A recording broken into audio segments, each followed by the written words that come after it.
नमस्कार दोस्तों, मैं आरती कौशिक आप सबका स्वागत करती हूँ अपने यूट्यूब चैनल में। और मैंने अपनी जो पहली वीडियो अपलोड की थी उसमें मैंने सत्याग्रह मूवमेंट के बारे में बात की थी और फर्स्ट वर्ल्ड वार का क्या इम्पैक्ट पड़ता है उसके बारे में बात की थी। तो मैंने ये जो चैप्टर लिया है ये सीबीएसई के सिलेबस से पिकअप किया है, हरियाणा बोर्ड से नहीं किया, क्योंकि हरियाणा बोर्ड में सिलेबस ज़्यादा है और सीबीएसई में हिस्ट्री के का जो सिलेबस उसमें बस 2 यूनिट हैं। तो मैंने थर्ड यूनिट जो कि नेशनलिज्म ऑफ इंडिया है उसके बारे में मैं डिस्कस कर रही हूँ। और ये एनसीईआरटी बुक्स हैं और जो आपको स्क्रीन पे दिख रहा है ये सब एनसीईआरटी से हैं, तो आप मैच कर सकते हैं, आप एनसीईआरटी को प्रेफर कर सकते हैं। तो आज मैं बात करूँगी रोवल्ट एक्ट के बारे में। क्या है ये रोवल्ट एक्ट, इसके बारे में बात करेंगे। इसके अगेंस्ट महात्मा गांधी जी ने सत्याग्रह, रोवल्ट सत्याग्रह के नाम से एक मूवमेंट स्टार्ट की थी। तो वो क्यों की थी, और जो रोवल्ट एक्ट है इसको एनार्कियल एंड रिवोल्यूशनरी क्राइम एक्ट भी बोला जाता है, ब्लैक एक्ट भी बोला जाता है, नो दलील नो वकील नो अपील एक्ट भी बोला जाता है। बैकग्राउंड में जाके देखें तो रोवल्ट एक्ट क्यों लागू किया था। एक्चुअली में जब विश्व युद्ध चल रहा था और बोले तो वर्ल्ड वार फर्स्ट चल रहा था, उस टाइम पे इमरजेंसी लागू की गई थी। तो वो इमरजेंसी जो थी वो लागू की थी 1915 में। तो वो 1915 की जो इमरजेंसी थी उसको एक्सटेंड किया गया था इस एक्ट के through. It extended the emergency provision that is imposed by 1915 act, और वो एक्ट था defence of Indian act. Defence of Indian act के थ्रू जो इमरजेंसी लगाई गई थी उसको एक्सटेंड किया गया था, जो फर्स्ट वर्ल्ड वार के टाइम पे लगाई गई थी। और इस एक्ट की वजह से जो कॉलोनियल गवर्नमेंट थी और बोले तो जो अंग्रेज़ी सरकार थी उसको बहुत ज़्यादा पावर मिल गई थी। तो उस पावर को अपोज करने के लिए ये सत्याग्रह मूवमेंट चलाई गई थी। दूसरा रीज़न इसका ये भी था कि ये इम्पीरियल लेजिस्लेटिव काउंसिल ने इस रोवल्ट एक्ट को पास किया था, और उस लेजिस्लेटिव काउंसिल का पार्ट इंडियन मेंबर्स भी थे। मतलब जो हमारे नेशनलिस्ट थे, जो हमारे नेता थे, जो हमारा स्ट्रगल कर रहे थे इंडिपेंडेंस के लिए, वो नेता भी उसके मेंबर थे, पर उन्होंने इस रोवल्ट एक्ट को अपोज किया था और फिर भी ये पास कर दिया गया। तो इसके विरुद्ध गांधी जी ने सत्याग्रह मूवमेंट को चलाया था। तो इसको ब्लैक एक्ट क्यों बोलते हैं और नो दलील नो वकील नो अपील एक्ट क्यों बोलते हैं, और क्यों महात्मा गांधी ने ये रोवल्ट एक्ट के अगेंस्ट रोवल्ट सत्याग्रह आंदोलन चलाया था। वो चलाया था 6 अप्रैल 1919 को। तो क्यों ये ऐसा हुआ था, इस रोवल्ट एक्ट में कुछ प्रोविजंस थे। फर्स्ट तो ये था कि गवर्नमेंट उस इंसान को जो भी उनको लगेगा कि भाई पॉलिटिकल एक्टिविटी में इन्वॉल्व हो रहा है, या जिसको उन्होंने बोला कि टेररिस्ट एक्टिविटीज़ में जो इन्वॉल्व है, उसको वो बिना वारंट के उसको जेल में डाल देंगे, और ना ही कोई अपील की जाएगी, ना ही कोई दलील दी जाएगी, ना ही उस पर कोई केस चलेगा। उसको 2 साल के लिए जेल में डाल दिया जाएगा, और जब वो वहाँ से बरी किया जाएगा तो उसमें उसको कुछ सिक्योरिटी डिपॉजिट करनी होगी, और ना वो पॉलिटिकल किसी भी एक्टिविटी में पार्टिसिपेट कर सकता, ना रिलीजियस में, ना किसी एजुकेशनल एक्टिविटी में वो पार्टिसिपेट कर सकता है। और जो फ्रीडम है प्रेस की वो भी छीन ली गई, और बिना वारंट के किसी को भी पकड़ा जा सकता था। तो इस के अगेंस्ट जो है गांधी जी ने हड़ताल का ऐलान कर दिया, और इसी को फिर रिवोल्ट सत्याग्रह के नाम से जाना गया। और ये अप्रैल 6 को ये हड़ताल जो है स्टार्ट की गई, और ये तारीख तय की गई इस सत्याग्रह मूवमेंट के लिए। तो समझते हैं। तो Gandhi ji decided to launch a nationwide satyagraha against the proposed Revolt Law or Revolt Act 1919, जिसको anarchical and revolutionary crime act भी बोला जाता है। और क्या बोला जाता है इसको, नो दलील नो वकील नो अपील एक्ट भी बोला जाता है, और इसको बोला जाता है ब्लैक एक्ट।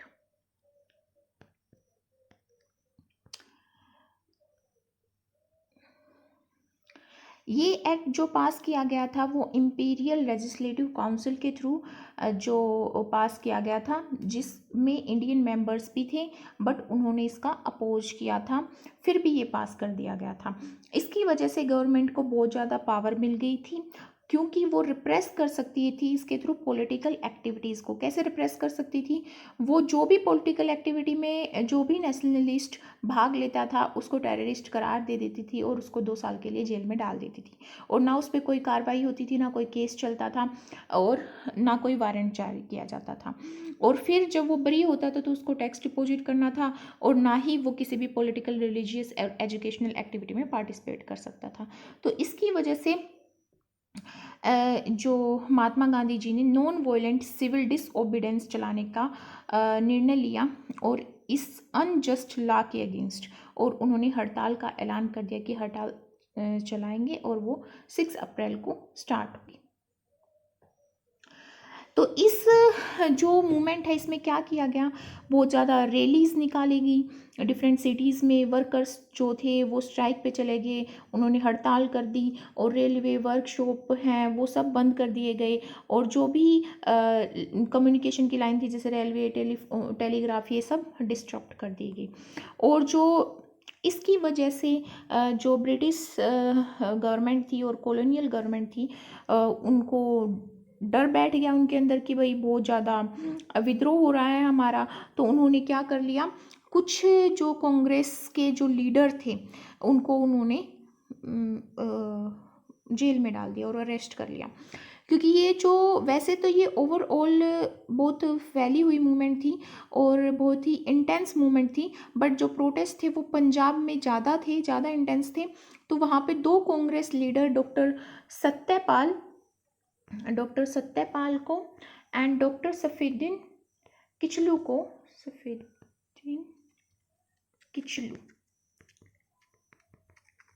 को उन्होंने अरेस्ट कर लिया। तो उन्होंने कुछ लोकल लीडर्स को पिकअप कर लिया अमृतसर से, और महात्मा गांधी को भी बैन कर दिया कि भाई वो दिल्ली में एंटर नहीं कर सकते। तो ऑन 10 अप्रैल जो पुलिस थी अमृतसर में, उन्होंने फायरिंग कर दी, जो जहाँ पे पीसफुल प्रोसेसन हो रहा था। ये पीसफुल प्रोसेसन कहाँ पे हो रहा था? जलियांवाला बाग में हो रहा था। एक्चुअली क्या हुआ था, मार्शल लॉ जो है वो इम्पोज कर दिया गया था इन सब एक्टिविटीज़ के बाद, इन सब मूवमेंट के बाद। मार्शल लॉ के अकॉर्डिंग कोई भी गैदरिंग नहीं कर सकता था, और कहीं पे भी लोग इकट्ठा नहीं हो सकते थे, कोई भी पॉलिटिकल पार्टी और कोई भी रिलीजियस एक्टिविटी में पार्टिसिपेट नहीं कर सकता था। फिर मार्शल लॉ इम्पोज होने के बाद जो है जनरल डायर को उसकी कमांड संभाली गई कि भाई आपको देखना है कि भाई लोग इकट्ठा हो रहे हैं या नहीं, आपको एक्शन लेना है, तो उनको कमांड दे दी गई।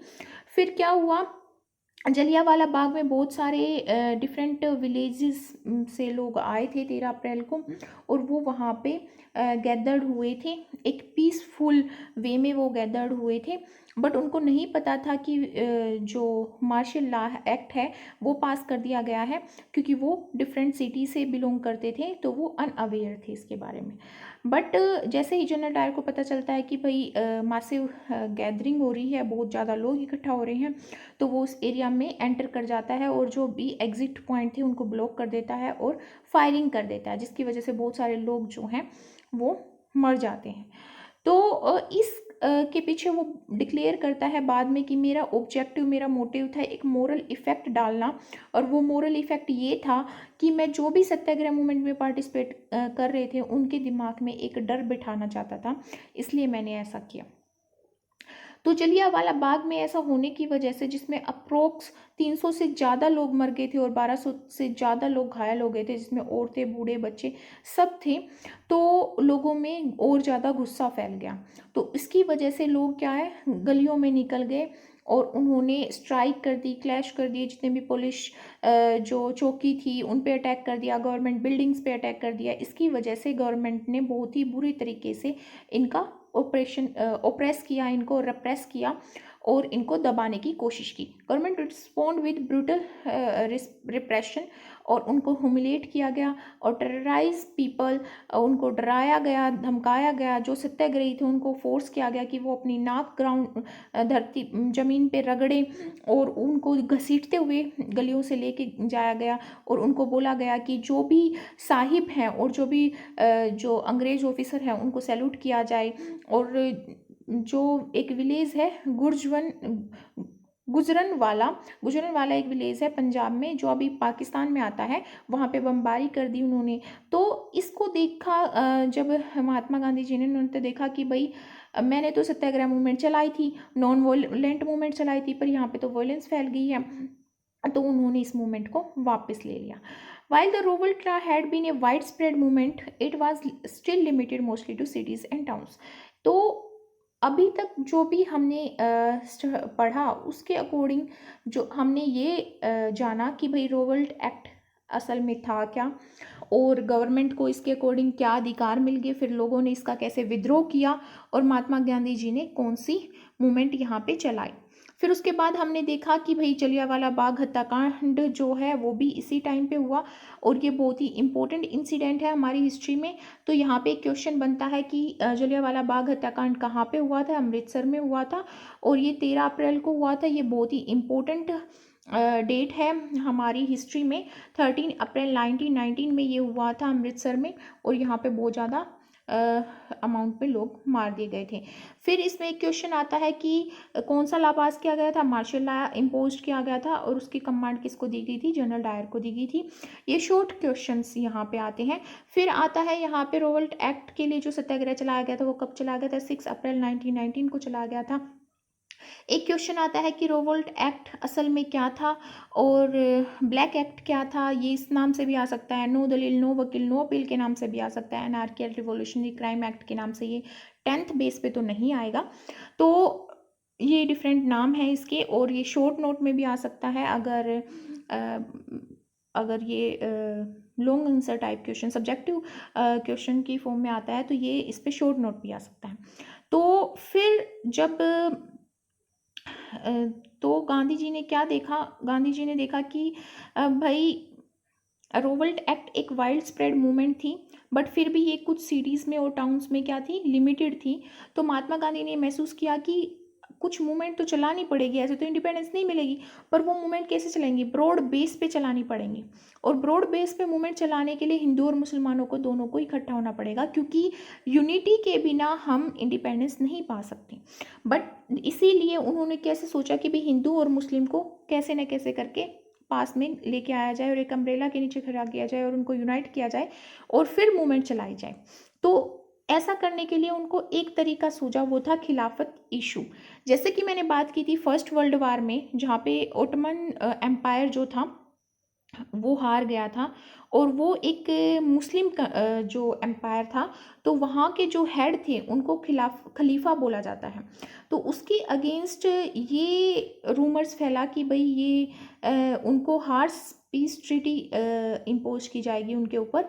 तो उसके अगेंस्ट उनको, अगर हिंदू और मुसलमान दोनों मिलके उसका अपोजिशन करते हैं, क्योंकि इंग्लैंड जो है वो उस ग्रुप में था जो फर्स्ट वर्ल्ड वार में जीत गए थे, तो अगर वो इंग्लैंड के विरुद्ध और जो हमारे ऊपर शासन कर रहे थे अंग्रेजों के अगेंस्ट ये विद्रोह करते हैं इस खिलाफत मूवमेंट का, और इस जो भी वो यहाँ पे हार्श पीस ट्रीटी करने जा रहे थे इसका अगर इम्पोज करते हैं, इसको अगर वो अपोज करते हैं मुसलमानों के साथ मिलके, तो इसके थ्रू वो हिंदू और मुसलमान को करीब ला सकते हैं। तो ये आइडिया महात्मा गांधी जी के दिमाग में आया। टू डिफेंड द खलीफा temporal powers a Khilafat committee was formed in Bombay in March 1919। तो यहाँ पे एक क्वेश्चन आता है कि खिलाफत कमेटी कब फॉर्म की गई थी? मार्च 1919 में फॉर्म की गई थी, और ये बॉम्बे में फॉर्म की गई थी। और ये किसके अगेंस्ट थी? ये भी समझ आ गया है कि और ये एक हार्श ट्रीटी जो की जाने वाली थी ओटमन एम्परर के थ्रू, जिसको खलीफा बोला गया, उसके अगेंस्ट ये उसको अपोज करने के लिए, उसका विद्रोह करने के लिए कमेटी फॉर्म की गई थी बॉम्बे में इन मार्च 1919, जिसको खिलाफत कमेटी के नाम से जाना जाता है। एक यंग जनरेशन थी मुस्लिम लीडर्स की। वो दो ब्रदर थे, मोहम्मद अली एंड शौकत अली। उन्होंने महात्मा गांधी से डिस्कस किया इसके बारे में, कि कैसे वो मास को यूनाइट कर सकते हैं और कैसे लोगों को यूनाइट कर सकते हैं इस इशू के अगेंस्ट लड़ने के लिए और मूवमेंट चलाने के लिए। तो महात्मा गांधी जी ने इस मूवमेंट को और इस लड़ाई को एक अपॉर्चुनिटी की तरह देखा, जिसके थ्रू वो मुस्लिम और हिंदू को एक साथ लेके आ सकते थे और इंडिपेंडेंस मूवमेंट में पार्टिसिपेट करवा सकते थे, दोनों को साथ में। बट होता है ना कि कन्फ्लिक्ट तो होता ही है। तो पहले तो हिंदू और मुस्लिम सेम दोनों कांग्रेस पार्टी में ही थे और वो ऐसे मूवमेंट में पार्टिसिपेट करते थे, बट बाद में उनमें कन्फ्लिक्ट आया और फिर मुस्लिम लीग एस्टेब्लिश हो गई। तो कलकत्ता में सेशन होता है कांग्रेस का सितंबर 1920 में, जहाँ पे वो दूसरे कुछ लीडर्स को भी कन्विंस कर देते हैं कि एक नॉन कोऑपरेशन मूवमेंट स्टार्ट की जाए, खिलाफत मूवमेंट को सपोर्ट करने के लिए, स्वराज के लिए भी और खिलाफत के लिए भी। तो अब आगे हम जो स्टडी करेंगे वो नॉन कोऑपरेशन मूवमेंट स्टडी करेंगे। और नॉन कोऑपरेशन मूवमेंट क्या है उसके बारे में मैं इंट्रोडक्शन दे देती हूँ। नॉन कोऑपरेशन मूवमेंट का मतलब है कोऑपरेट ना करना। कोऑपरेट ना करने का मतलब ये है, महात्मा गांधी जी का मानना ये था कि अंग्रेज इंडिया में आए हैं तो हमारे कोऑपरेशन से आए हैं, हम उनको व्यापार करने नहीं देते। अगर ईस्ट इंडिया जो कंपनी आई थी उसको अगर हम व्यापार नहीं करने देते तो वो आते नहीं, वो रह नहीं पाते। अब भी वो हमारे ऊपर शासन हमारे कोऑपरेशन से कर रहे हैं, क्योंकि अगर देखा जाए तो बहुत सारे जो इंस्टीट्यूशंस हैं उनमें हमारे ही लोग काम करते हैं। अगर हम उनको कोऑपरेट करना बंद कर देंगे तो वो शासन नहीं कर पाएंगे, 1 साल के अंदर उनको हम उखाड़ फेंकेंगे और हमें स्वतंत्रता मिल जाएगी। इसलिए नॉन कोऑपरेशन मूवमेंट चलाई गई थी, पर इसके अलग अलग इम्पैक्ट हुए। ये टाउन्स में अलग तरह से चली और कंट्री साइड में अलग तरह से चली, क्योंकि अलग अलग कम्युनिटी के लोगों के लिए स्वराज का मतलब अलग अलग था। जो किसान थे उनके लिए अलग मतलब है स्वराज का, जो इंडस्ट्रियलिस्ट हैं उनके लिए स्वराज का मतलब अलग है, और जो जो जमींदार हैं उनके लिए अलग मतलब है। तो ये और मुस्लिम लोगों के लिए अलग मतलब है। मीन्स जो कम्युनिटी है उसके लिए अलग है। दलितों ने इसको अलग वे में लिया। तो जो भी हमारी मूवमेंट चलती गई वो सब पे अलग तरह से इम्पैक्ट डाल रही थी। सबको अलग फ्रीडम चाहिए होती थी, कुछ अलग मांगे होती थी। तो इस नॉन कोऑपरेशन मूवमेंट के बारे में हम अपनी नेक्स्ट वीडियो में बात करेंगे कि क्या ये मूवमेंट थी और किन किन स्टेज में ये चली, क्या क्या इम्पैक्ट पड़ा और किसने कैसे पार्टिसिपेट किया और क्या इसमें महात्मा गांधी जी का रोल रहा। So today we get to learn about this Rowlatt act, जिसमें हमने पढ़ा कि भाई रोवल्ट एक्ट असल में क्या था, क्यों इसको अपोज किया गया और जलियांवाला बाग हत्याकांड क्यों हुआ और फिर उसके बाद खिलाफत मूवमेंट में क्यों पार्टिसिपेट किया गया। This was all about Rowlatt law. If you like my video then please thumbs up, and if you have any query then write in the description box given below. Do subscribe and do share. Thank you so much for watching my videos.